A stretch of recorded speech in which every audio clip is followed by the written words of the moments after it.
boosting bilateral relations, energy cooperation and food security in light of the war in Ukraine.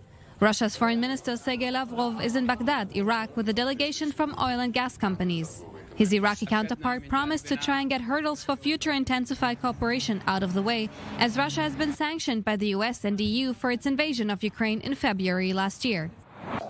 We will discuss these problems linked to the work of Russian companies and Russian financial dues in Iraq. In addition, during our upcoming visit to Washington, which, God willing, will be on Wednesday, we will discuss this problem with the American side. When we say we will discuss this problem with the American side, it means that there are sanctions in place that should not be imposed on the Iraqi side because the cooperation with Russian companies is ongoing and there are active Russian companies in Iraq. Apart from the Middle East, Russia is eyeing Africa as the West has turned its back on Moscow because of the invasion. Next, Lavrov will travel to the West African nation Mali. This is what Lavrov said in the end of January about expanding ties in the continent.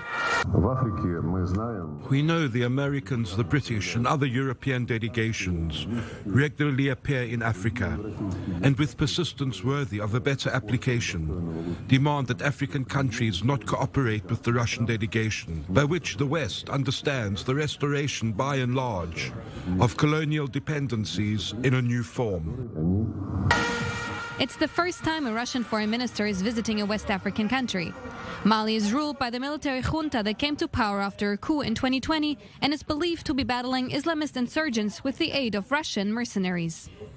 Lavrov will reportedly continue his trip to Sudan and Mauritania, another attempt to increase Russian engagement in Africa.